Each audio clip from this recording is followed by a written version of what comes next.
Thanks for joining us. It's Friday on Your View. Welcome to the show. I am Murayo Afolabi Brown. As always, I have the ladies with me. Nima Akashat Zibiri. How you doing? I'm fine, thank you. Good morning. Good morning to you. Our youngest, latest right time. The youngest. Latest right time. Latest author. I can't wait. So, it's mixed feelings for me. Okay. I'm struggling to be positive and happy. It's 1 year. My father passed. We're praying. Oh my goodness. Praying on Sunday. It was 1 year since 24th of June by Hydra calendar. Okay. So you know that I've been that mood back and forth. I've cried in my secret. But it's 1 year buried now. 1 year. Oh, They were buried immediately. And I miss him so much. I don't know how my sisters are coping, because I just pray that it's not this bad for them as well. I missed him to the point I missed my grandfather. I sat on Thursday with you and I was recounting.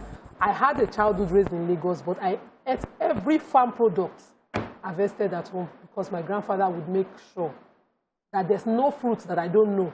And I'm a Lagos-born child that did not come from Edo to Lagos. Because you know, every harvest season, I know the smell of natural honey. And if I cannot smell honey today, I will tell you for free. Yeah. It's either GMO or something else. Yeah. Palm oil, all of that. And I just miss that my father would take his time. He taught me how to make palm oil in Lagos here for him. So I used to make his palm oil. And all of that, I was just looking at my kids like, I hope that if I go, they would really do miss me. Because it's tough. You can't forget my dad. You can't just sleep and you'll be okay. No, can't. It's good that he left memories. He's so two strong memories. Strong memories. Hello. Hi. How's our book going? Okay, I'm sorry. That's probably why I didn't want to tell us, because we ask you every day, but how are you doing? I'm doing fine. The book is going well. Very soon, actually, sooner than I expected. And the reviews are already quite positive. People are asking for books. Nima has already said once it comes out, she wants 30 copies.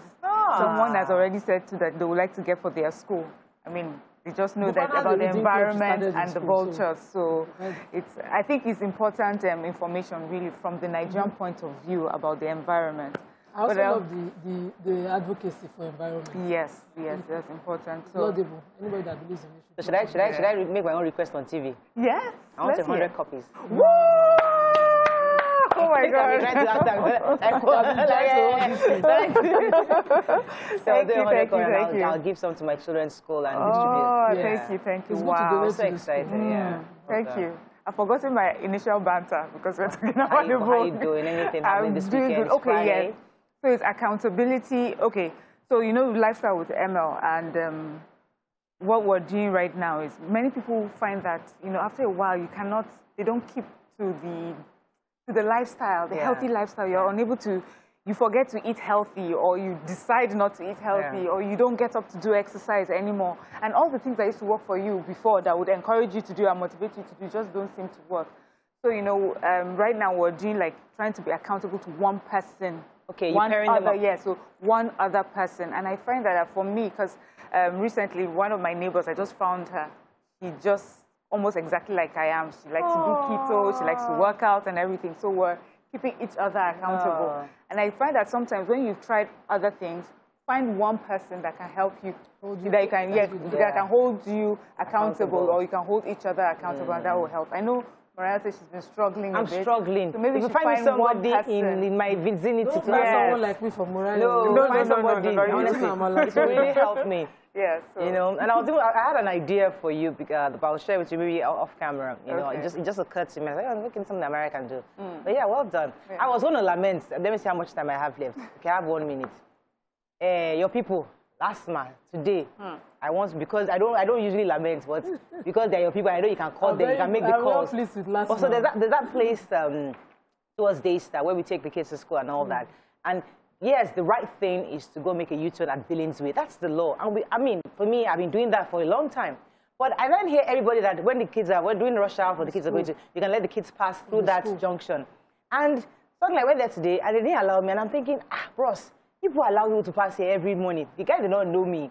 And he goes, no, but I'm going to talk for Billings Way. And I saw that person passing right next to me. And I'm thinking, is it because you know that person don't know me? So one other person that came to me and said, oh, your view, let her pass. And the man was like, no, she's not passing it. Let her go and put on a Billings Way. The point is that I would love to go and turn Abili's way. But please make it the law for uniform for everyone. All of us to go and turn Abili's way. Either that, or you have let it be specific that during rush hour school hours, let the kids pass. Let's be very school, clear. not for per person. So once they see the school uniform for the school children. Yeah, but you not allow one person pass and then stop. That's the problem. You see the school uniform with children. Last man, you know me, I don't complain, but please, today I'm complaining about last man. Pleased with you people. I know you're pleased with them, but they're your people. So please tell them, you know their Oga, go and call them and tell them, please, they should make a law and let us know what it is. Okay, let's go on a break. When we come back, we go through the front pages of the papers. Stay with us. We'll be right back.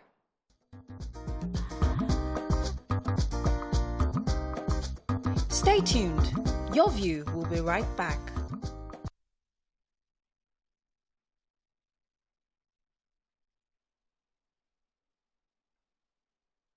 Starting with the nation, DSS declares Igboho wanted after arms recovery in home raid. Senate's House splits on fund for host communities. Picture here of Ogun State Governor Abiola commissioning the housing estate. It's called Prince Court Estate in Abiola.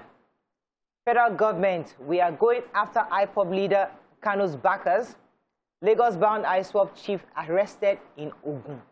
Okay, the major headline is everywhere, so might as well just take it off. So Sunday Igboho has been declared wanted by DSS. They said on Tuesday at 1:34, they went to his house and security operatives got to his house and they were attacked by Igboho's gunmen as well. So there was a gun battle between security operatives and Igboho's guards for about an hour. Two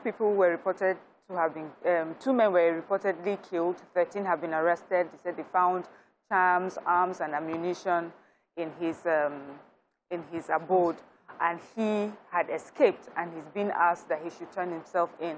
Although this is in the Sun, his response, that Sunday, Igboho, confirmed that security operatives came to attack him in his home.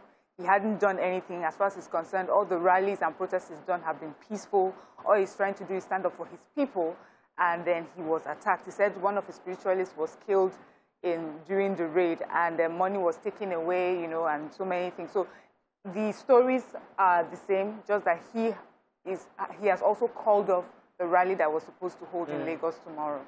And also other leaders within the Afenifere and also have also spoken out against it. Many have said that if it was the DSS needing for him to come for questioning, they could have asked for a proper warrant or invited him for questioning. But the fact that it was a raid was totally wrong, and they dismissed it and said that it was very, very barbaric for the DSS to go in for that raid. So, okay, go ahead, yes, Nima. So a member of ISWAP was apprehended. His name is Ibrahim Musa. According to the military, he was apprehended in the Songota area of Ogun State, and he was bound for Lagos, according to them, to acquire certain things for the ISWAP operation. ISWAP is the Islamic State for West Africa province, Africa. So these are good news. And along with that report, they recounted some wins that they've had up in the Northwest as well. And I hope that we do have proper prosecution and don't do bandit swap or, and the Honorable Minister of Information and Culture, Alhaji Lai Mohammed, also said concerning the arrest of Kanu that there have been a treasure trove of information they've retrieved from his phone and social media. And says whilst investigation is ongoing, they can assure Nigerians that none of the collaborators, irrespective of their high standing in society, will be spared. They will face the full wrath of the law for their activities. I said no matter how highly placed they are, that they're going to ensure that every one of them is brought to book. And they went ahead to remind us about 60 people lost their lives as a result of Kanu's instigation of violence across the southeast. Moving on now to The Punch. We killed 2, arrested 13-8 in Igboho's house raid, says DSS. Spiritual healing. Randy Prophet bags life imprisonment for barren woman's death. Human parts. Traders exhuming Ondo corpse selling in Oshun held. Kanu's arrest, lawyers' rights UK protest extradition. FG guns for collaborators. States drive away mining investors with illegal levies and taxes, says Osinbajo. Debt servicing gulped 1.8 trillion naira in 5 months, says federal government. And AstraZeneca of Nigeria fought EU's rejection, says decision is political. Okay, which story are we taking? Let's start with the human interest story, Maria. Yes, so a cleric prophet, Ola Kanye Oni, has been sentenced to life imprisonment over the death of a lady in 2017 who he lured, to his home, or his church, because he said that he could help her with her barrenness. And it was reported that when she got there, he hypnotized her, he laid a white cloth on her, and he raped her, and then wiped her, her private area with a white handkerchief, and then put potash in that area. And that, led to her death. And so, finally, he has been sentenced to life imprisonment. So we should be careful where we seek all this spiritual help from. Which other story do you have? I'm trying to remember. The Senate drives away mining investors. That's Osinbajo. Yes, so the vice president, while addressing, he talked about state governors, their bid to generate revenue, how they drive away mining by using illegal, what he calls illegal fines to drive away miners and, encourage legal miners who have gotten their license to do mining in certain areas. According to him, he says this jeopardizes investors and their drive and the call for investors in the country. But for me, my worry is that we know that mining activities do not come without environmental impact. And as much as we'd love to generate revenue on the side of states and the federal government licensing these legal miners, we don't want to get to the state where South Africa is. And we know the Ministry of Environment should be more than empowered right now and be forced to carry out their duties. So if a mining activity is happening within any area, they should ensure that proper structure is in place for that, so that we don't have roads caving in, we don't have, water getting polluted. We don't want the Niger Delta happening across Nigeria. So we need to have proper enforcement by our Ministry of Environment. That's where I would love the voice of the Vice President to be loud. Okay, there's one more story. People who have been arrested for exhuming corpses and selling body parts. This thing has become, can you imagine, has become mainstream business right now. These suspects were caught on Saturday. They were on a motorcycle. Luckily, police stopped them and then searched the sack that he was carrying. And there were human parts. They were moving it from Ondo State to Osun State. That's what they do. Anyway, police says they're investigating this matter. I mean, if you can exhume corpses, you will kill human beings, is what you're saying. So we need to understand what this is about, where they sell it to, what they use it for exactly, and what sort of money I would like they to really make invite a spiritualist to come on our show to explain to us, understand what they use human parts for. Let's find, because we need understanding. Why would you? They're always collecting human parts. How is it used? What exactly is it used for? And what are the? How do we? The story that worries me is Punch. I kind of lost my thoughts when you were taking headlines. I think Benin Republic detains in Nigeria. Benin Republic, yes, detains and prosecutes Ogun State activists for challenging land encroachment. According to the Punch report, people living in Yewa North local government area of Ogun State, that's a border community between Nigeria and Ogun, saw this the police from Benin Republic coming to Nigeria in the market in the book, and they arrested this activist called Kunle Gab. And they arrested him for protesting against land encroachment between both states. This is a major matter of boundary, and it's not a matter for just any ordinary citizens. It's a federal government issue. I think, according to the report also, they said all the offices important have been, minuted to. The Vice President's office has been written to. That of the Governor of Ogun State has been written to. And the federal government should be on this. The Attorney General should be on, whatever is staff act, they should be on this. This young man is now being prosecuted, and his lawyer is not giving access to him in Benin Republic. I don't know how Benin Republic's police can cross the line and come and arrest a citizen in Nigeria without notifying the authorities. I think it's a matter. All right, let's go on a quick break. When we come back, we move on to other papers. Stay with us. We'll be right back.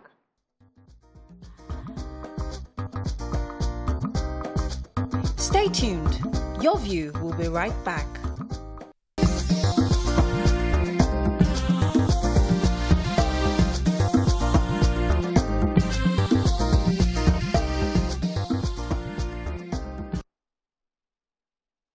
Thanks for staying with us. We're moving on now to the Nigerian Tribune. Let's find a story we've not taken. 8 students killed, 962 others, 8 teachers kidnapped in 8 months, says NANS. Reps vote against suspension of Twitter ban. Makinde appoints Emir of Katagum, Lautek's 5th chancellor. National Assembly passes PIB.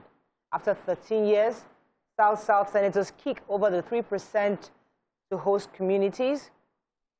FG projects 900 billion naira for fuel subsidy in 2022. Kanu orchestrated killings of 60 persons, federal government alleges. Okay, let's take a story we've not taken. Okay, I have the Nigeria's education on edge. Okay. So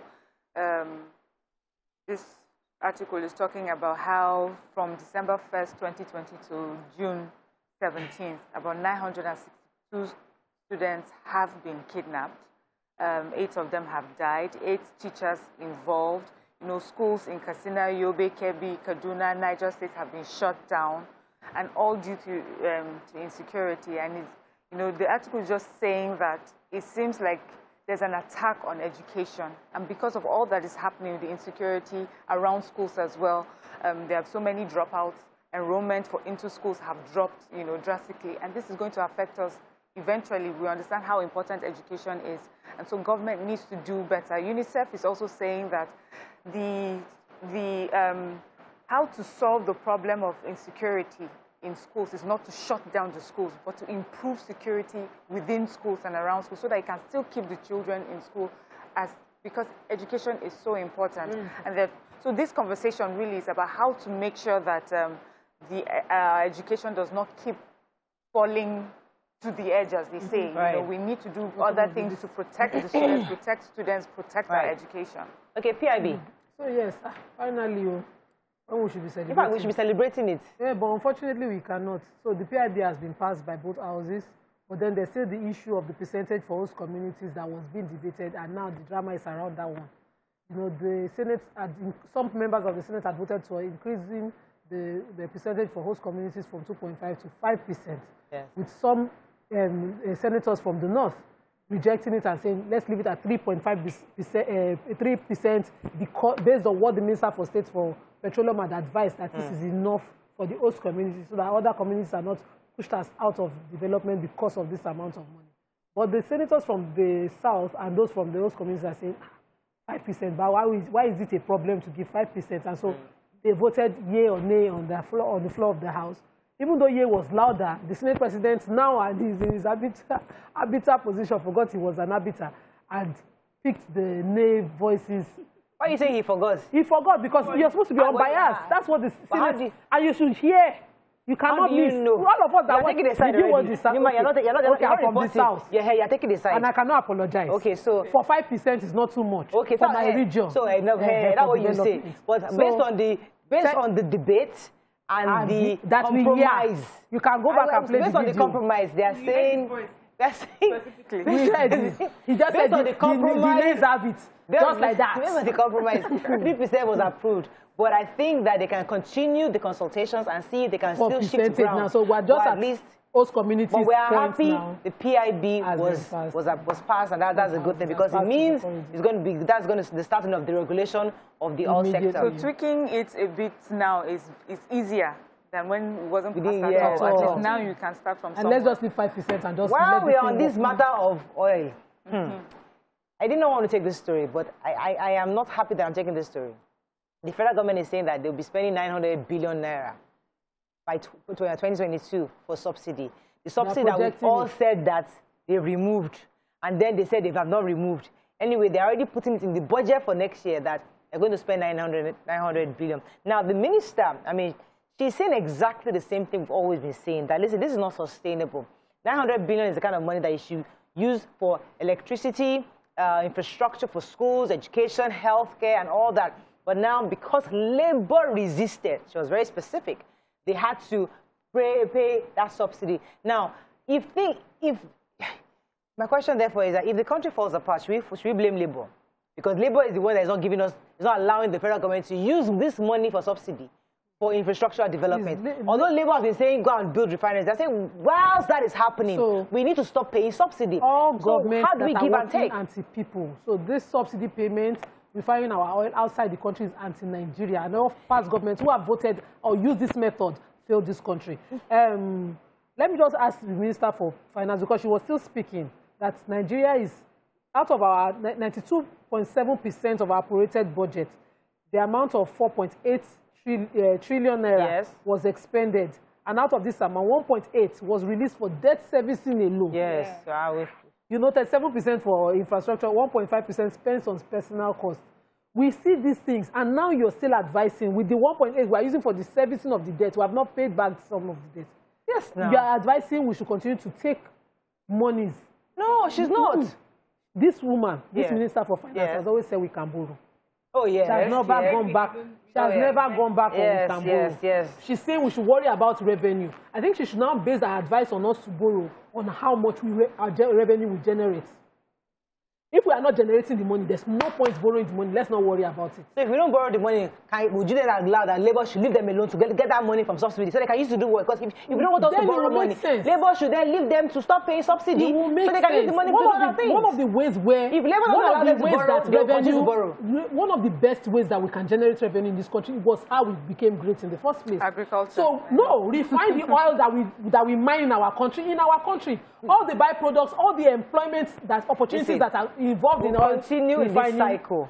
You know, so don't advise us to borrow if you can't generate the revenue. Okay, anyway, let us know. It's not our hot topic today. Austerity we are all tired, sick of subsidy. Of subsidy matter. Yeah. I'm just sick and tired. And I think Labour is just being tired too. Moving on to Vanguard. It's Friday. We have a celebrity in the building. Let's be nice. Outrage as Sunday Igboho's house is attacked and 2 killed. Reps rejects lifting of Twitter ban. PDP governors decry alleged harassment and intimidation. Treat bandits, killer headsmen. Others like Kanu, Wike, Otomtel, Buhari. Insecurity Ondo orders clamp down on cultists, Okada operators. Don't use extra legal means to handle Kanu, ACF warns federal government. Anchor borrowers, FG disburses 300 billion naira to 3.1 farmers in 6 years. I think that's 3.1 million farmers. And Siemens to upgrade 22 more transmission substations.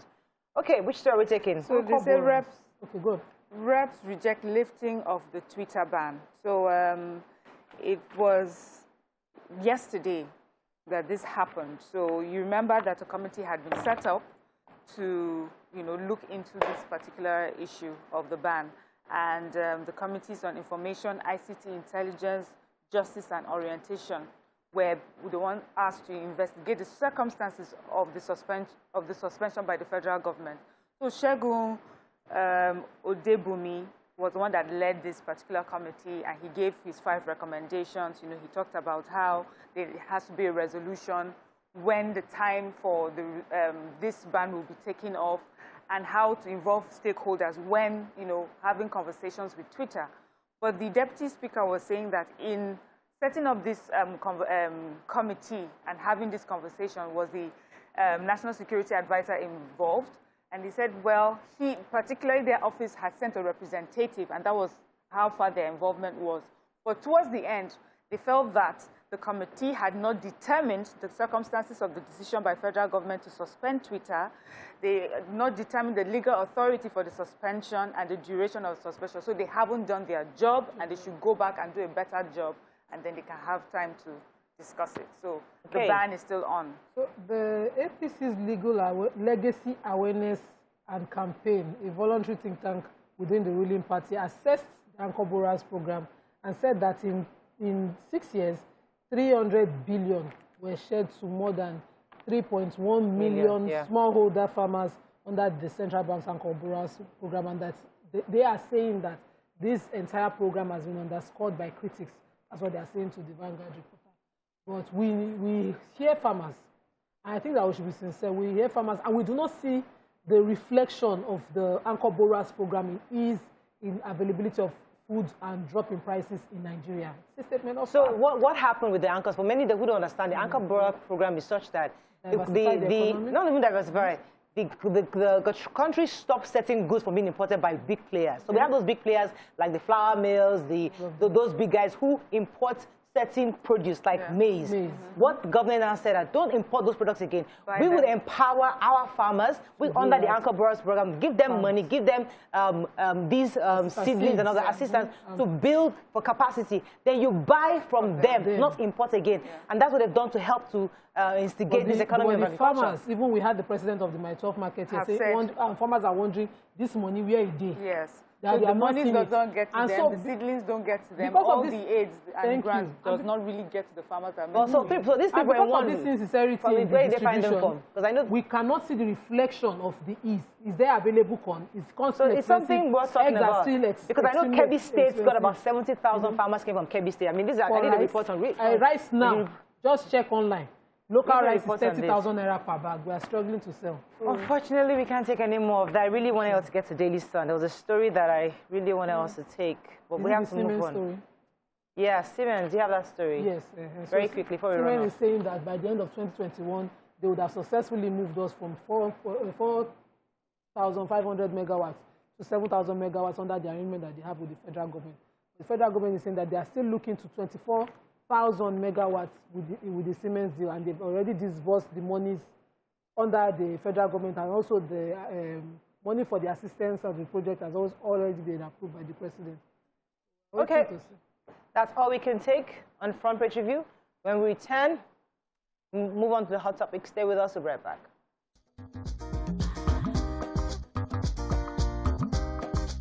Stay tuned. Your View will be right back.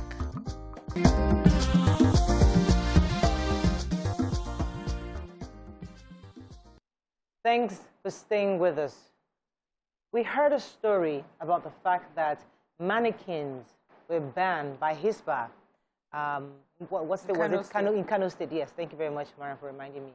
In Kano State. And we'd like to hear your thoughts on this, especially because they felt it was idolatry. That was against Islamic injunctions to sell and advertise using those mannequins. What are your thoughts on this? We try to have this conversation because we want to understand each other better. You know, we see things, we hear things from certain areas, and we feel this is different. In our own side of town, it's normal. But maybe it's time for us to have these conversations so that we can better understand each other and respect each other. Send your thoughts. You can call us on 081-270-53687. You can also call us on 091-390-76-948. You can send us some messages on YouTube and Facebook. We'll be happy to read your messages. So let me start with Nima. As I said, these kind of conversations are always great because as much as there was this uproar in social media, how can they, what is this? Well, you see, we must always bring everybody back to the center, that we are in this country. We are different, we see things differently, and we must appreciate and celebrate our differences. So could you give me a better perspective, or give us a better perspective, on why do you think mannequins would be against Islamic injunctions? Okay, let me try and understand, because HISBA is one police that are facing their work very well. So they are religious enforcement police, and they are facing their work very well for Kano people. But they don't generally reflect what Islam says. So in Islam, we don't allow, and not everybody enforces because it's not a strict rule per se, pictures or statue within our houses. It's very close on that borderline of idolatry that we stay clear of. So in my house, for instance, you would never see my wedding picture on the walls, that of my children. Okay. And I do not enforce it in other people's houses that are Muslim. I just don't do it in my house because of my understanding of it in Islam. So there's a saying of the Prophet that, you know, when one of the divinations was coming, the angels could not come in because one of the wives of the Prophet had done a cutting with a picture of an animal or human in their house. And so because of that, for those that have deeper reflections in Islam, we don't practice it. But it's not something that you'd expect a police to go up, cane in hand, to enforce in the marketplaces because in Islam, again, one very core part of Islam is intention, declaring, being deliberate about your intention towards what you want to use something for. So if a person clearly wants to use mannequin to sell his market, you know, and is not in front of your worship places, you know, I don't expect a clash. I don't expect Islam to exert so much energy. Yeah, so for me too, I'm not a Muslim, but I have family members who are, and I remember I just called because I'm friends who are Muslims to ask, and they said for them, they'll know that Islam and just worshiping God is about your intention. Yes, that if you were to buy it for worshiping that mannequin, that's a whole different issue. But the intention is to sell their wares. And these are changing times. The way businesses used to be done before is not done like that anymore. And Kano, especially Kano State, is like a beacon of, commercial hub in the north. Yes. Do you understand? So many people go there to do all sorts of businesses. It's supposed to be also, attracting other people from different states. So when you put these sort of laws that don't seem really thought out, it affects especially medium and small enterprises. And that's the problem. People are saying that they feel that when it comes to the laws that Hizbah are pushing, is that it goes against people of a certain socioeconomic class. Says those who are very rich and do this, they don't get them for some of these things that they chase people who do not have a lot of money for. People are just trying to sell their wares. You know exactly what the intentions of these mannequins are. The only thing I may say is that maybe there are some mannequins that may be overly seductive. Yes, maybe you can say tone down those ones. Do not put those ones outside and sell your wares. Or never leave them naked. Always wear something. But they are mannequins. But they are mannequins. So they have things on them. Wear stuff but let them use them. You understand that it's for selling their market. Let them sell their market. Let them do their business. It's important for people to be engaged in business than to be sitting idly. There are metal mannequins that don't have the body features. So maybe, because I always believe that when you're in Rome, you act like a Roman. If you're in a certain community and you chose to be in that community, understand the way of life. So maybe it's time for us to also come halfway. Okay, yes, the ones that have the body structures are allowed in certain areas. But in this area, they only want the wired ones. And there are some wired mannequins that just look like a metal. Right. You don't have the real body, the features like what we're seeing on screen. So maybe those people who are selling should begin to compromise and adjust on this based on the community they're living in. No. You see, I think it's back totally, and I see it a lot of times when people are trying to enforce Islamic rules. Forget how Islam was spread in the first place. So it's not what we read in the Western books. That's not how Islam was spread. It was in piecemeal, by the nature, soft-spoken nature, friendly, accommodating nature of the Prophet Islam that he won the Jews in Medina. He didn't go into Medina with a sword like they took the sword to defend the minority who accepted Islam, who were being persecuted. Not that, and Islam must not forget that history because they are now like the custodian. They're like the mirror. Imagine that, you're educating people rather than enforcing. If in Kano, Islam and the activities are counterproductive, or just as long as we were reading this, I read a young man who refused to observe Salah because he was being beaten for dressing in a way that wasn't Islamic. Islam is not only enforcing religion, which is a matter of heart, they're also enforcing how you must look, how you must pretend to look. That's why it is a double-sided, they have double standard. In Kano, how many rich people do you find victims of this? It's young, innocent, middle-class people who are struggling to survive, whose basic needs are what they're trying to meet, that Hizbah goes around enforcing. I have a problem with the way they go around these things. So a person who has been prayed, the Rasul Sallallahu did not just pick a cane and start beating. They continued to preach. All the slaves, the captives that they were taken in their defense wars, were kept and they were shown the ways of the Muslim and they fell in love and chose that path. Right. That's how the whole of Arabia was taken over. And when you forget that history, you continue to project this Usman Danfodio, Fulani mentality, jihadis, all of these things that we read today as the real history. There are better ways of doing things. All right, so for those people who live in these communities, I mean, somebody was telling me that when they travel to Dubai, Saudi Arabia, they are in the malls and they see mannequins all over the place. So sometimes you think to yourself that, can you be holier than the Pope? That's what they say, that when you go out in the world, we see mannequins. So Do you think, I mean, and this is just us thinking on our table, that how do they come about these laws? This community, is it like the Sharia court declares it, or how is it that someone just sits in their house and say, let's see, who are we going to clamp down on today? One person's disposition, and that's how the injustice in the world spreads.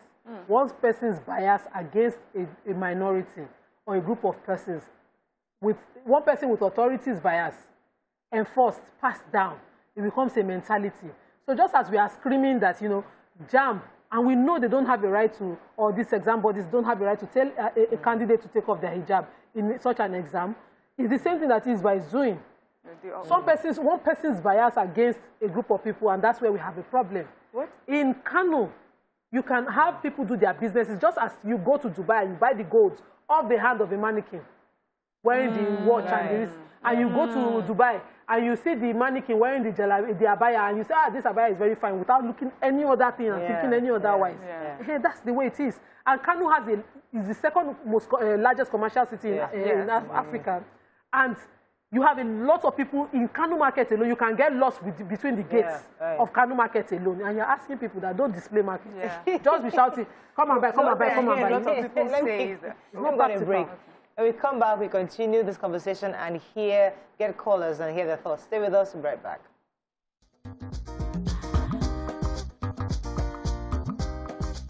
Stay tuned.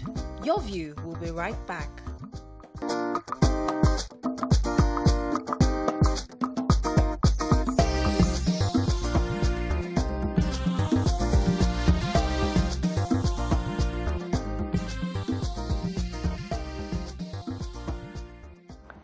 Thanks for staying with us. So we'd really like to hear from our callers living in Kano, especially in that Kano environments. Let's hear your thoughts on this ban by Hisbah on mannequins in stores.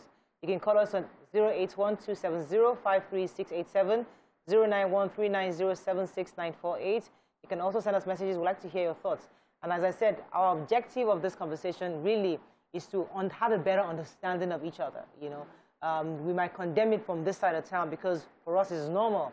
But having a better understanding that, listen, some might see that as worshiping idolatry, idols. But you've also helped us understand, Nima, that is the intention that God identifies with, not what we actually. Let me take this call from Mina.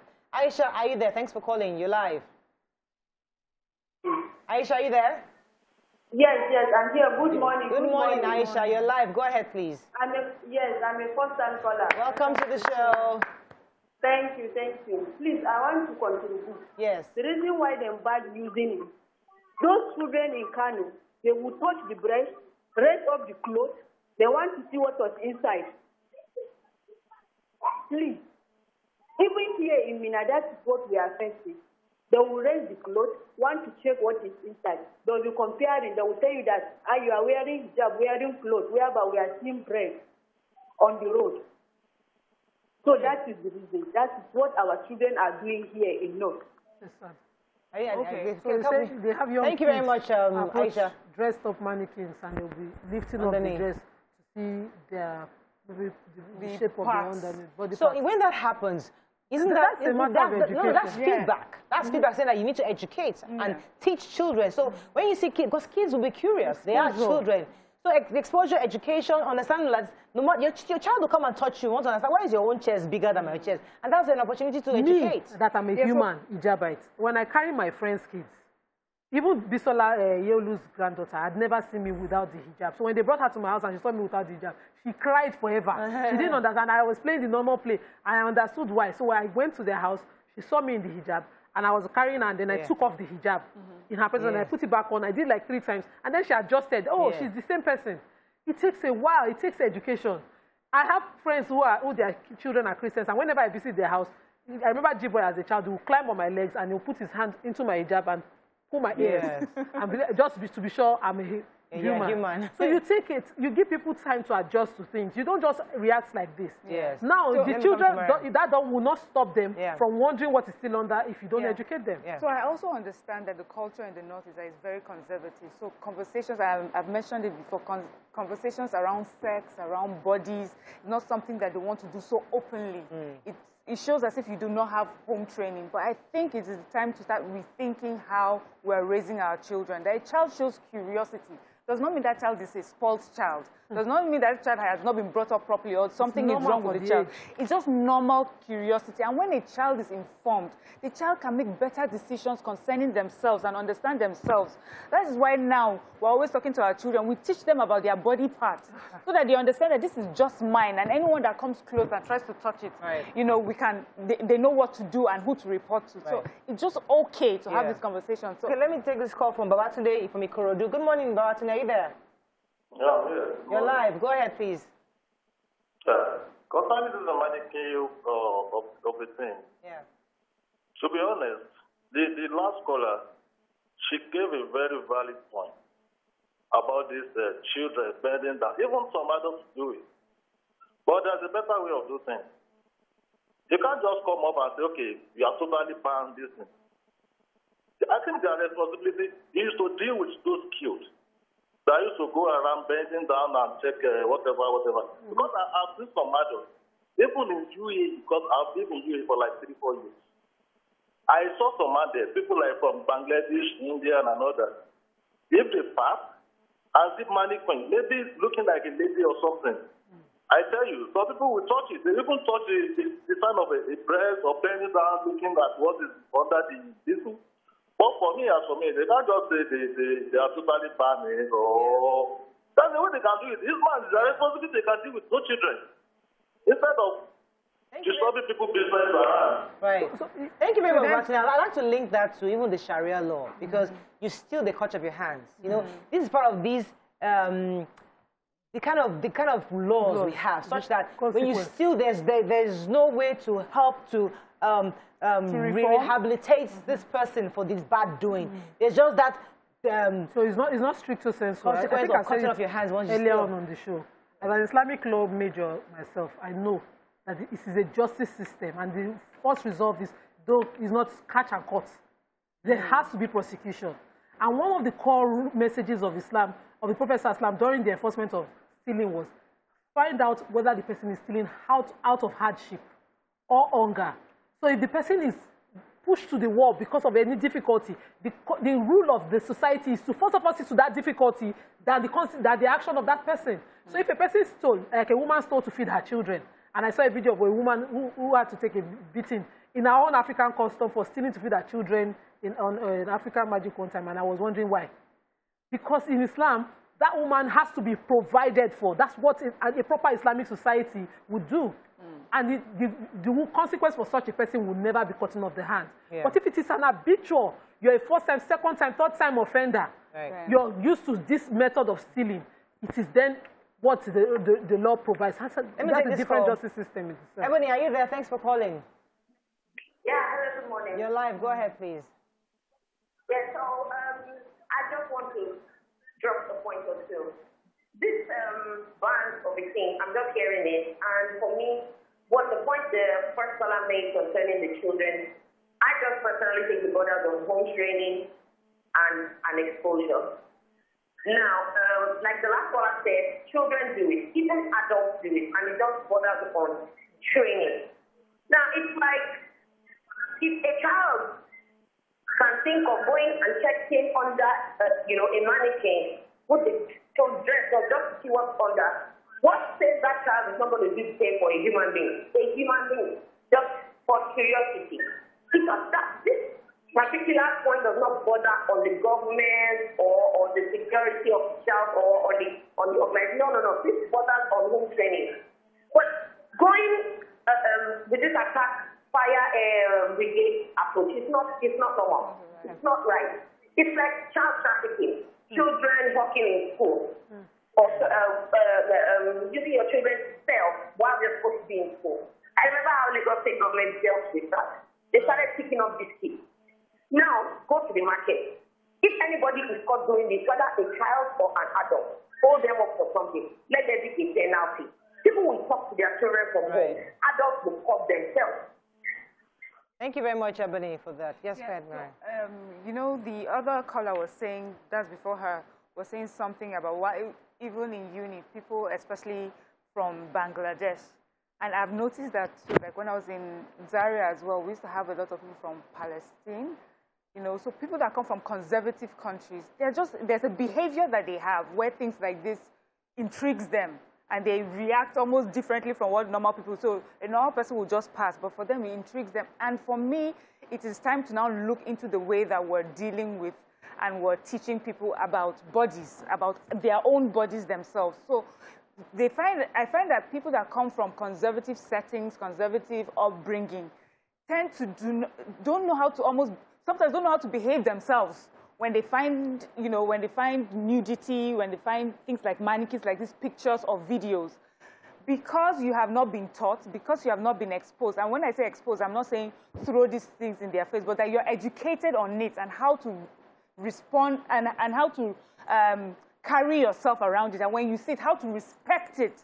If you're not taught all these things, when you see them on the road, you just feel, first of all, you think it's an assault to you, somebody is trying to tempt you, somebody is trying to, you know, disrespect you. But if you're brought up in such a way that you're told early on and at different stages what this means and how to respect it, then you behave, you know, in a more respectful manner. And things like how the mannequin looks will not be a problem. Right. So now, many people have said, because this was very interesting to me, I just wanted to hear what Kano people were saying, and on social media, a lot of them are saying that sometimes those that make up the Hisbah police, maybe they need a little more education and exposure, because that's where the level of education and exposure that they may have would affect what they think is important and how they carry out those things. Because with more education, with more exposure, you understand and you see different points of view.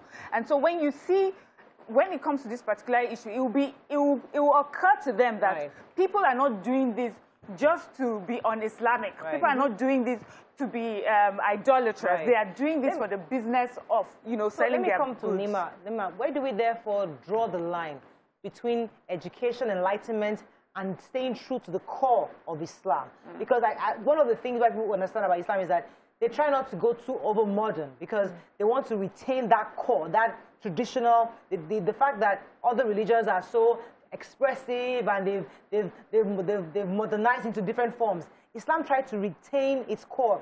So in the interest of preserving that core, is that why you think Hisbah might say, listen, we don't even want to know the exposure, we don't want that enlightenment. Let us stay as traditional as we are so that we don't lose or water down the essence of Islam. So education doesn't take away the traditions of Islam. I don't know who practices the traditions of Islam as much as I do, as educated, as exposed as I am, especially even with what kind of work I do.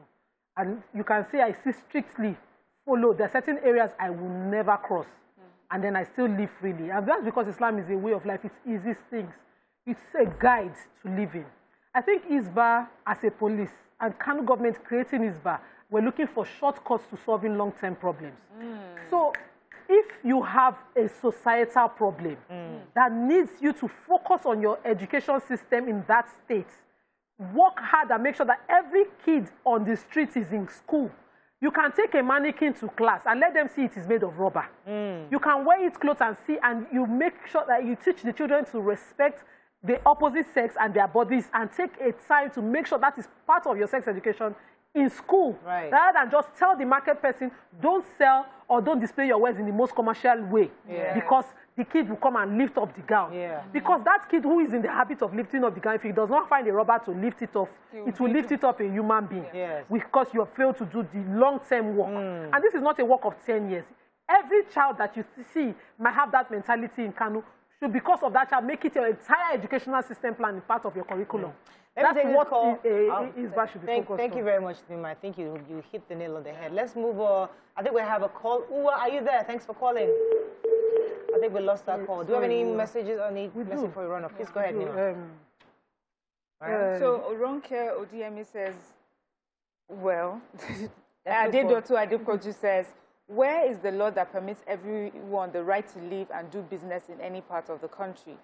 I mean, Ronke Odiemi says, this is just a way to chase Southerners away from the north.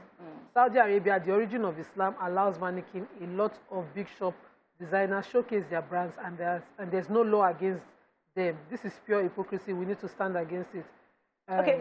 Somebody says they should concentrate on fixing the economy and not the mannequin issues. that this is maybe hypocrisy. And I've heard a lot of people say that there's so many other issues in Kano State that it would be better if they focus all their energy. Yes, there's serious drug abuse, and the response is certainly ensuring proper education for their people, and regulating certain laws that are forcing their people into depression and into drug abuse. Okay, so I have to wrap up on this, but I think it's important for us to reiterate that we don't want Nigerians to always take the shortcut in resolving issues or understanding. Say, oh, it's because we're against this community, they're against that community. That's the shortest way to just think about it and move on. Yeah. Look at the issue. Let us spread it open and say, let's learn about each other. Let's understand each other. Let us come to a consensus. And that's one of the things why we do this show. Let us hear people's views, because no matter how different it is, we must respect and understand it. So it's the easiest thing to say, that's what they want to do. They want to just chase this community. But that's the easiest thing to do and just move on. We don't want the easy way around. Yeah. We want to take each issue, understand it, and the same thing we talk about restructuring. Don't just say, okay, we're just banning it. No. Let's all come to the table. Let's discuss, agree, understand you, understand me, and then we come up to a consensus. Yeah. That's the only way we can move forward. So let's say, I didn't like the tweet I was saying that. Yes, I don't want to read it. Yes. It's so Nigerian, and we have to stop that way of thinking. Exactly. That's the truth. Okay, we have to go on a break now. When we come back, our guest is in the building. Stay with us. We'll be right back.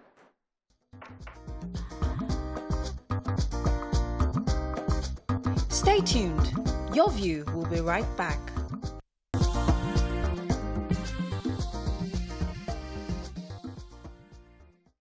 Thanks for staying with us. So joining us on the show is the son of the late symbol of democratic vision, a convener advocacy for One Nigeria initiative, and a businessman.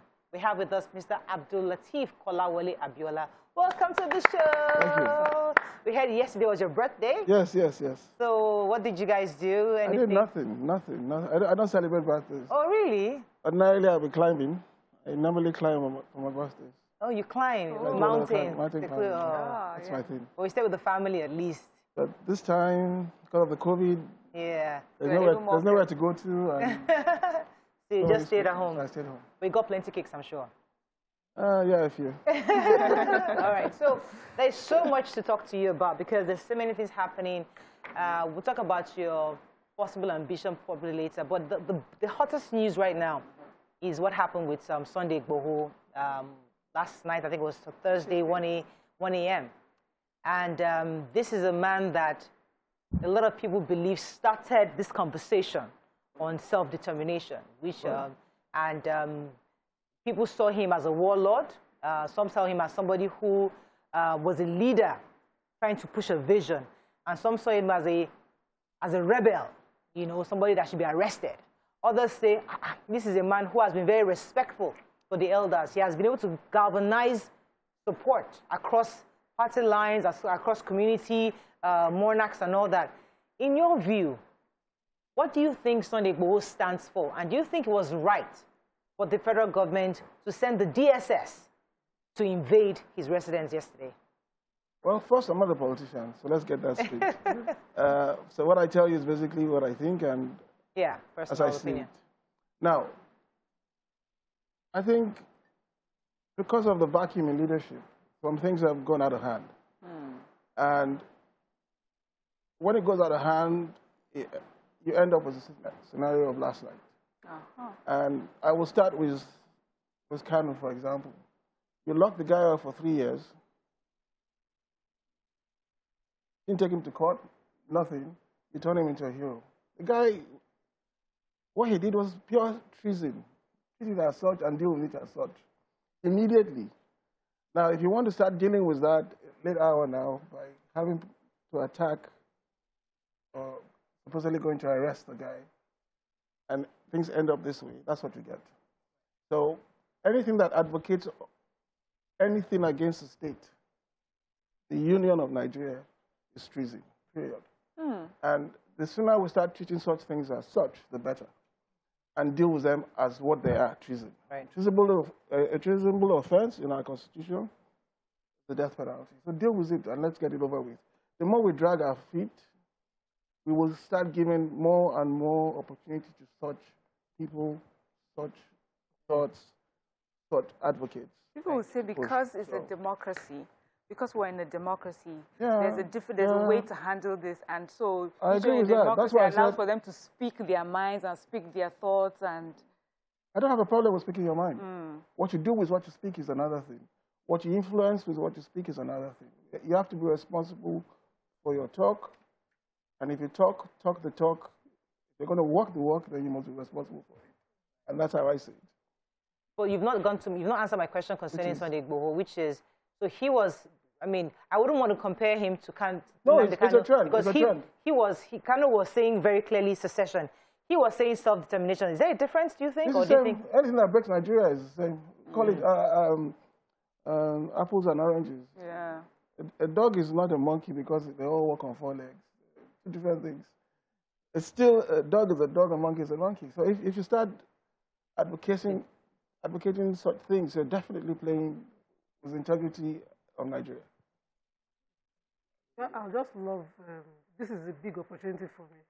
Thank you. Knowing about your dad and all of that, but this is the first one-on-one opportunity that I have with you, so I'd love you to educate people who read MKO Abiola's legacy and think June 12 is all it's about. You know, even if it was about the elections, what exactly is your view about his arrest, his incarceration, later his death, you know, and the annulment of the elections entirely? What exactly, how do you see it? And, you know, MKO is, first, I am probably the luckiest man in the room to have such a father, first and foremost. And for me, his vision is way ahead of his time. And that applies to everything he does. His family, his kids, choice of what business to step into, and his impact on people as he grew. And the overriding factor there, and which I hope we've all learned, I've certainly learned it, is that you never forget where you come from, never forget your past, and that should be your guiding principles going forward. And that's what he has stuck to. He's unique in the sense that he's paid a price for being, like I said, ahead of his time, his foresight. A lot of what he did back then, many probably wouldn't understand, but over time, it's come to prove that there was some method to the madness. Right. So for me, everything was a natural progression. He's who he is. With time, he's made an impact on people's lives. With time, he's pioneered a lot of things. He's given a lot of opportunities to people. Right. And with that, it was just the next thing to do would be to go into politics, I guess. Okay. And he's been a politician all his life, basically, from school. Yeah, that's several other questions. Yeah, so, you know, when we tell his story, for me, I find that there's sort of like a good ending with his recognition, the recognition of June 12th, you know, the posthumous recognition, and the fact that we now have a Democracy Day that will forever be related to him and his name. How does that make you feel? It's a mixed bag for me. With what he had done and the impact he had made on lives, you would never have thought that it'll take forever to recognize his achievements. It took us 22 years or so just to get the GCFR. Why? It's a no-brainer. I thought it would be a no-brainer. This is a man that had titles in 120 different communities in Nigeria. Never won national honor. Never won. And the one national honor that he has earned, and Nigerians as a whole have said thank you to him for whatever he had done in the past, took us 22 years to get. It goes to show you that everything about him is politics. Everything about him, including his birth, is complex. And it's just the man. It's just what he's all about. Did you ever hold a grudge against former Governor Olusegun Obasanjo for never recognizing your father? President, sorry. To kill you. For never officially recognizing your father. I mean, because we hoped that he would do it, but he never did. And it took even the governor in the Lagos State at some point, we'd have a whole statue of him. How did that make you feel? Did you hold any grudge against him, or you just felt, hey, that was his? No grudges.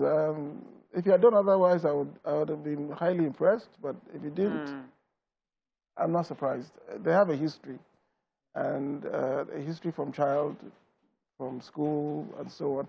And for me, that's not my business. That's their business. I'm the next generation after that. And I don't get involved in whatever the fathers or that level have. At the time the elections were annulled, I wonder how young you would have been and whether you understood it enough to object to it at the time. How did you feel during that annulment, knowing that he was alive and his right, something that was his right was taken? The best way to answer that question is the fact that I made that election happen. I was part and parcel of the strategy, the execution. All the jingles you see today had something to do with me. The strategy, the execution, and any party member alive today knows the role my little Kola then, at 28, 29, played to make that day happen. So obviously I would be disappointed. I created, with a group, the most perfect election in Nigeria to date. And to have that whole hope of change, and then have it all just annulled in one night. For a young person, it's a huge setback. I was given a task by my father. I think I executed it the best possible. We saw the results of that. And then to have that whole energy fizzle out by one national announcement, that's one. Two, what happened post is another thing entirely, which I think, can I continue or should I? I'll go on a break. When we come back, we'll continue. Stay with us. We'll be right back.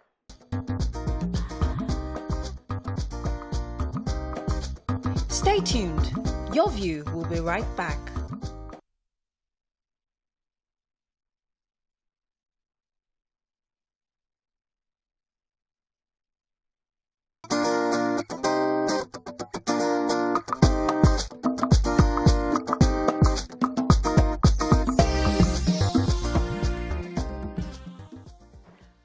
Thanks for staying with us. So we're going down memory lane since we have you with us, talking about the elections, what happened after.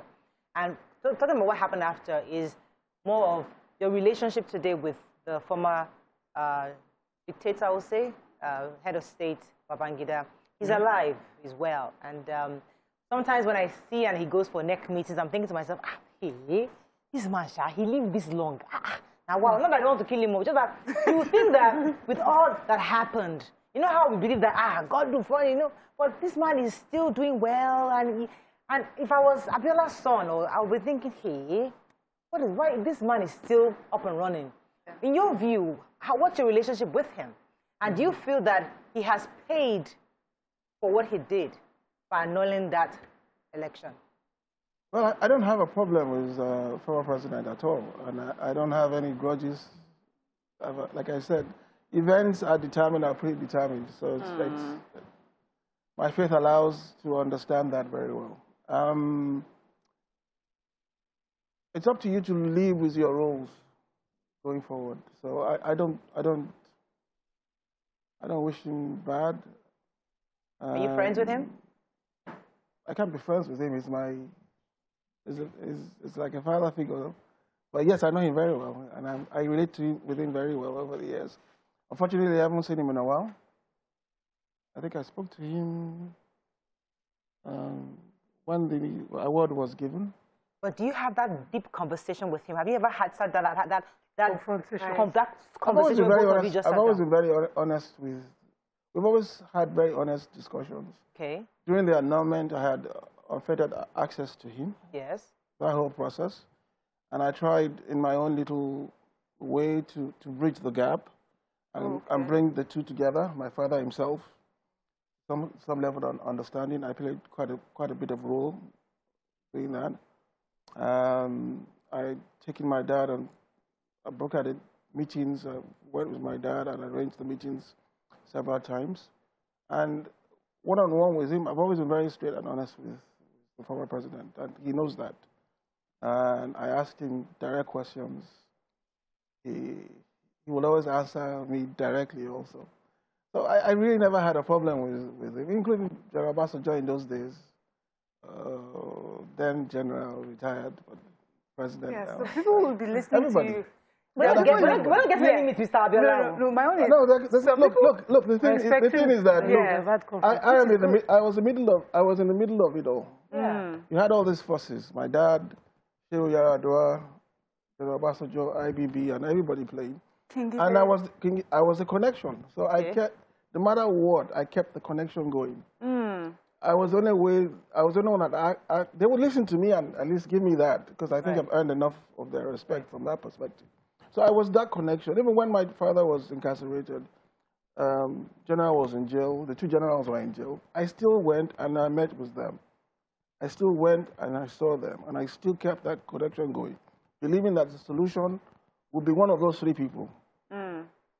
And that's exactly what happened. Two left and one inherited the game. So, you know, some people will be listening to you right now, and because of how it played out, people had camps.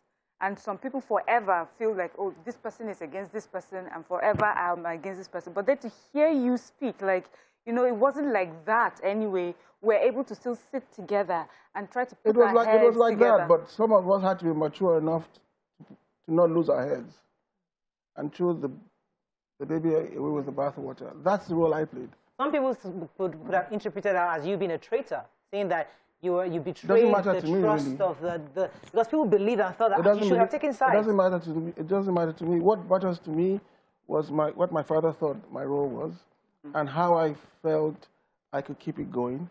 And I had you cannot not talk to all the players, and I was the one in the middle of it all.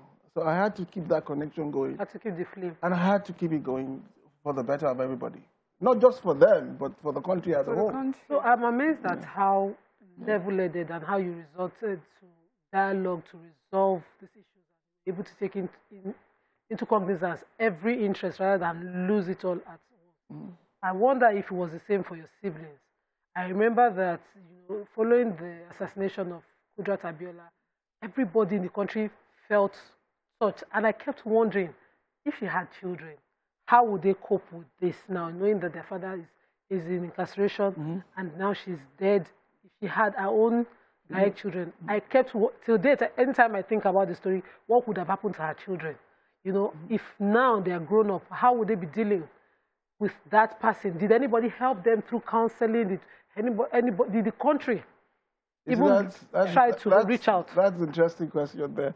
Look, I grew up as the first son on both sides of my family. I was very close to my grandfather. He was the Balogun of Ojo in Abeokuta. And in my tender age, every meeting we went to, he will tell me to join in. And the elders there will complain.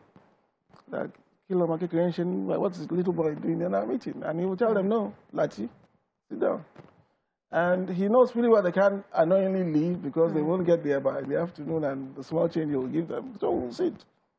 And he will ask me, Kola, what do you, Lati, he calls me Lati, Kilo, what do you think? And over those years, I've cultivated a lot of my sense of purpose and maturity. The same thing with my father. No matter what you do, even in those days, what does Kola know about politics? He will say, no, let him speak. And when I speak, he will say, look, he doesn't know much, but what he's saying makes sense. And I believe he can't say otherwise. So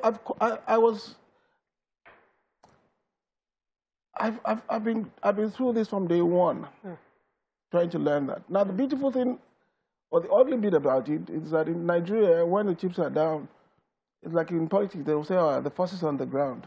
Okay? By the time you look back, there are no forces on the ground when the war starts. You're strictly on your own. So what happened post is you understanding that there are no forces on the ground. Everybody will pack their bags and what's the next game in town? Politicians. If you don't realize that, you'll end up being the one hanging alone. So, okay, we're going to move away from this history journey in a minute, but I want to know what your relationship is because, you know, I have a very close relationship with Kudirat's family, and I know Hafsat has been there, Abiola and Jamiu and all that. What has been, as the head, you're obviously the oldest, I mean, how have you been able to seal everybody together as a family, one? And there have been questions about the legacy MKO left behind. Yeah. He had numerous companies, and people are saying, whatever happened to this big legacy that we all grew up, you know, to want to be like. So what happened? What are you doing as a leader, holding first the family together, and then his legacies, the industries that he built? How have you been able to hold that together? Funny enough, driving in here, I have this playlist that I call the Tribe playlist. And there's a song playing as I was coming in, Tenny, Hustle. So, something about read the Kola. Well, all of you need to do that very well. Look, you see,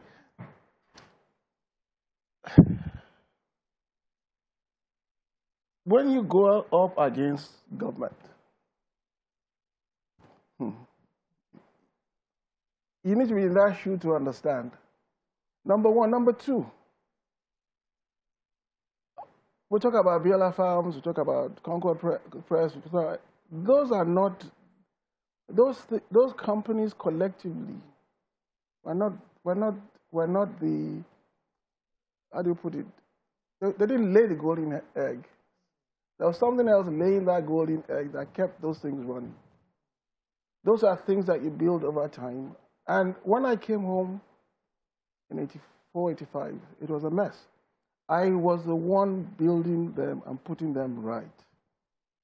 And then politics came, and then everything went nosedive. And then you had to go against the system. Now, with time, you have to learn that if they try to chop off your knees,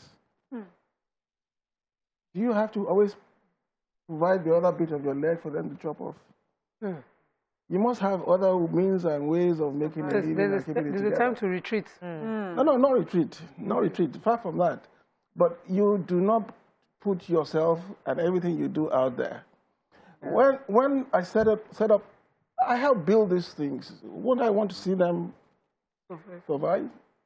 But when you have a government shut you down, even the state government of the day, political state government of the day, in its own definition of wanting to help Concord, felt they should buy their generators to give them money to help Concord. I wonder what they will do and how they will run the place if there are no generators. Is that the way to help? And that's supposed to be a friendly government, okay?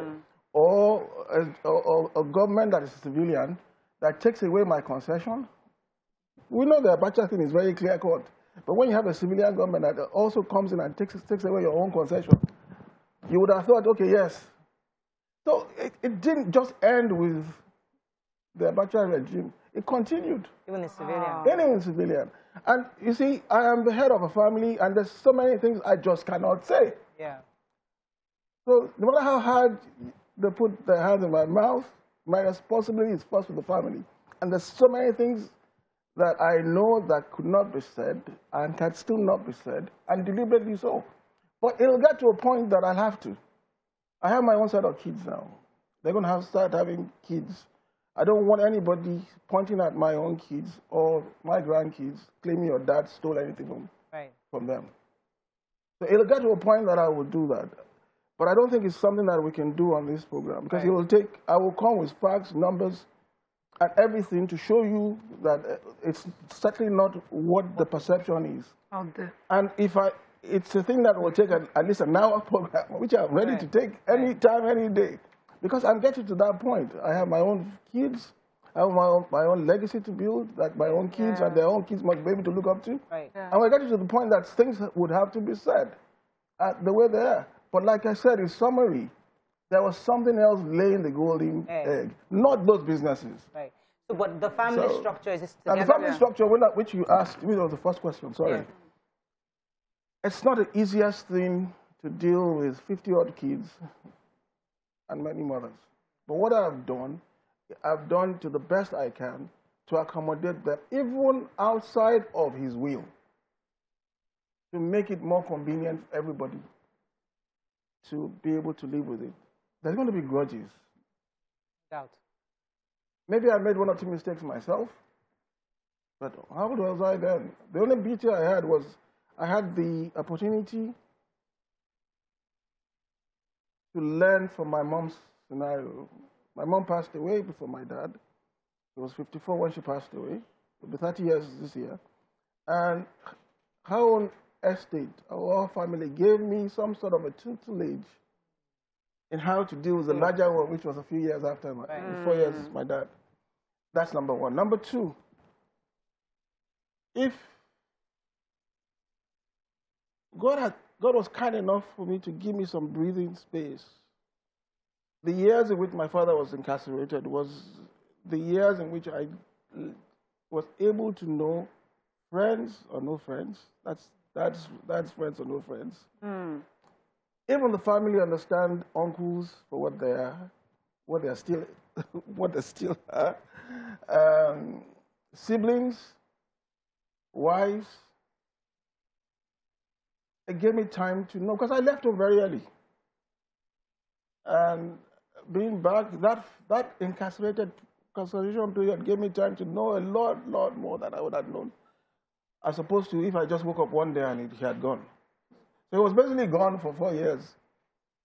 So that allowed me the opportunity to know, understand, know them for everybody for what I think they are in my definitions.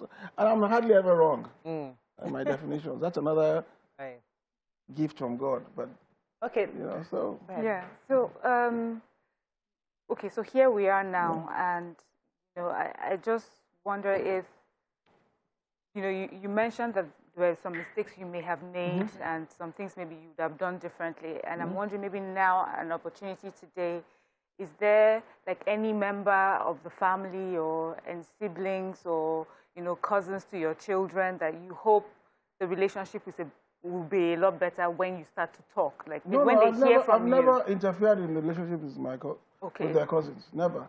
So that relationship is good. They meet themselves without even me knowing, and I've never stopped anybody from meeting. Fantastic. I've never interfered with it. I'm not that kind of guy. I'd like to know what you think about the protest that happen every June 12th now.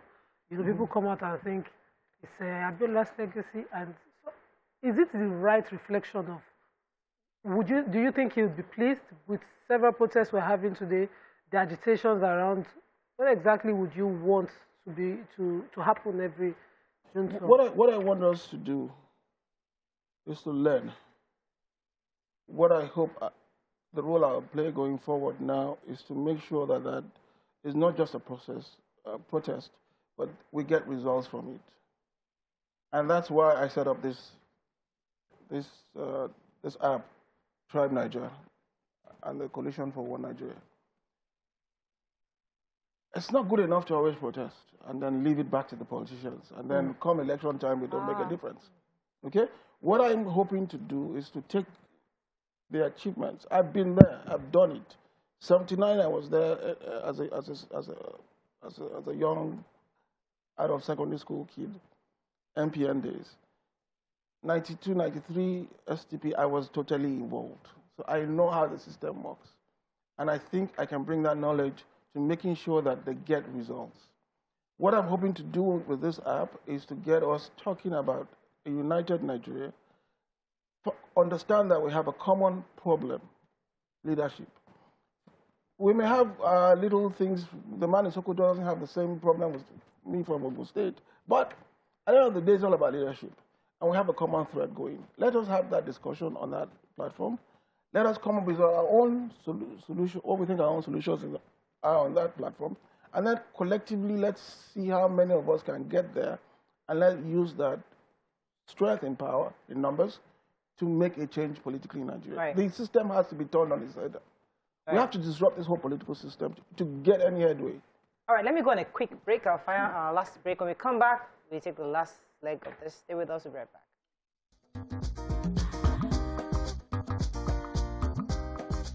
Stay tuned. Your View will be right back.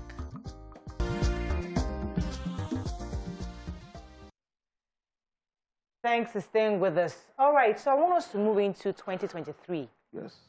last year we had NSARS, and a lot of young people are saying, you know, we're tired. We want we want to change. And we have the APC, the PDP. Many people are saying they want to be president 2023. People are thinking, what's our options? What are the options? And it's the same. We're going to recycle the same politicians. In your view, do you think that 2023 is already set, where they already know who's going to be? Or is there an option for young people to still bring about a new candidate? And is there a possibility for a new direction totally in 2023? Well, I honestly believe that. For the two parties, maybe they think it's set, but they're not in touch. NSAS is, look, for me, there are three sets of voters here. You have the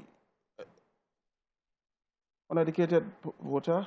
You have your NSAS people in the middle who are totally sick and tired of the system. But unfortunately, they don't know how to take it further. They can protest, but they can't take it further. And then you have another set on this side that are just total skeptics. They can't see anything good in the political system, and they're giving up on it. And whoever comes with anything to change it, they see it as, oh, this is another game. Now, what I'm hoping to achieve, these guys always vote. Yeah, uneducated.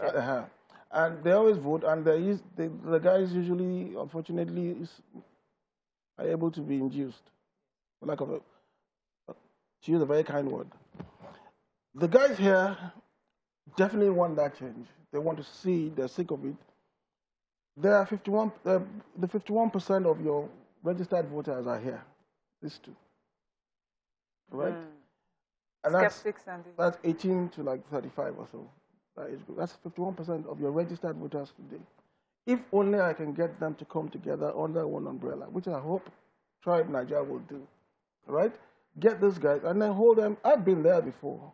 Let me bring them up to that level. And any progressive, dynamic mind on this side, bring them here, and let's move them forward. So this tribe... Yeah. Sorry, one bit. Once these guys are in, and I can take them there with this, it'll help show these guys that this thing can actually change. Okay. And then they will join in, and you'll be surprised the difference it will make. Okay, so first of all, there are pictures of you on the internet with Hope 2023, and then you're talking of Tribe Nigeria and bringing people under one umbrella. Yeah. Is this talk about political ambition? Are you running for office? What exactly? Whatever you see out there is total fake news. I am not an APC member. I'm not a card-carrying member at all. I've stayed out of politics because all I wanted to put my energies into was to make sure that my father's election was recognized. Now that the GCFR thing is done, and we have June 12th as a national holiday, which was my objective, we got the bonus of the apology from government, thanks to President Buhari. But my next objective is to make sure that we don't go. We went from the best election this country has had to virtually no election at all. That gap I want to fill, and the only way I know how to do it is this. Now, as to whether I'm political or not, everything you do is going to be political in this space. So I just want to help people turn this thing on its head and get a lot of us more involved and elected. That's all I'm after. I have some comments on Facebook. Yes. Tunde Babatunde said, Obasanjo was one of the generals that actually made Babangida to annul the elections. I worked from UI as an undergraduate to go and vote in Monoton in Ibadan. And someone just annulled the election. This is why we are in this situation today. Exactly. MKO would have started a modern Nigeria, but we missed the opportunity. It is a tragedy. Kola Ogutume says, resemblance between yourself and your dad is so surreal. That's because my mom was so loyal. Let me throw in this question to you. What he just said. I'll have two questions. You talked about this, bringing everybody into that group. But you see, we're so diverse. There's also that issue of which side, whose turn is it? So, yes, you bring everybody. Can we get a consensus on competence? Not on ethnicity or religion. Is that possible? I'd like to hear your thoughts on that. The Niger generation don't care where you come from.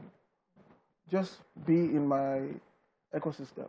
They don't care whether you're north, south, east. As long as we relate, we are techies, we are into fashion, we are into Yeah. They don't really, it doesn't matter to them. They don't see that bit of it. I grew up never seeing a difference. Right. I did my NYC in Zaria. I've traveled since '79. I've traveled everywhere, every place in this Nigeria, by road or by air, and I'm home anywhere I go. So I don't see it any differently. And that Nigeria culture, originally it was designed to be tribe Nigeria. But we've moved along 10 years in the making, and we have this new Nigeria ecosystem that is the young, vibrant. They don't really care who you are. So, okay, yes, it can be go done. ahead, Mariam. I was going to come to you, Mariam. Just give me 1 second. You used a phrase that is not very popular amongst Nigerians. I'd like to go back to it. You said, thanks to Buhari. Now, a lot of Nigerians don't like to hear that Buhari has done anything good. And I want to hear your insights on Buhari as a person, because that people in that group, that educated people, they just feel like this person is not listening. He's on retirement age. He's not probably fit for the kind of Nigeria that we have today. In your view, do you think our president can be better, or do you think we are the ones who understand his kind of style of leadership? Well. Is it Baba go slow? Look, the fact is this: we've inherited a system from independence that only allows us to pick from 2 candidates. So what we end up doing over the years is to pick the best of the worst. That's what we've had. And that's what we get. Period. If we had our way, would we elect the guys that we have today? We won't. But that the system just brings them up. So we have to pick from what's available. So I'm hoping that we change that. We change that by having a say as to who we want. The governors, the ex-presidents, all think they have a right to appoint who should lead us. Why? Why? Like they perform themselves? They didn't. But they still think they have a right to do that. We have to change all that. We have to bring down the barriers to entry. We have to bring down the cost of politicking in Nigeria. And I hope with this platform we will do that. And that's the beginning of a change. So is that the tribe?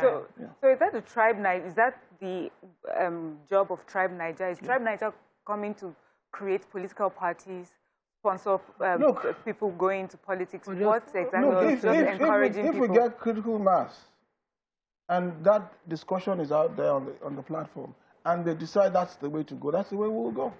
It's a collective thing. We all have to cut our skin in the game in this one. Ola Dimeji says, Ola Junwulo says, election is in the evil contraption is fraud. How can millions of people be electing selected few political criminals every 4 years to dehumanize and oppress them in the name of elections? So he's agreeing with the 2 candidates. Okay, so we have to wrap up soon, but everybody's talking about that.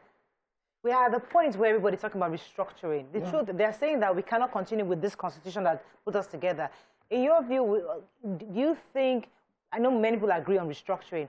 Some are calling it self-determination. Some are saying let us have regional autonomy and all that. What do you think, in your own personal view, is the right way? And how do we upturn what we have? Or how do we fix what we have to make it work? Two quick ones, since we're out of time. The so-called leaders that are saying all this, they are the biggest benefactors and beneficiaries of Nigeria. Nigeria made them what they are today. Their names are out there because of Nigeria. Education, wealth, name it, they profited from Nigeria. So why do you want to change it for us? Who are you to tell us that it has to change for us? Let us be the one to decide how we want to change it ourselves. Enough of you trying to be what you are not. Because if you had done it right in the first place, we won't be where we are today. We will not be where we are today. We won't be talking about these issues. If we had an election that was so perfect, that was a Muslim ticket, voted for across Nigeria, would we still be talking about restructuring, separation, and all these things today? No.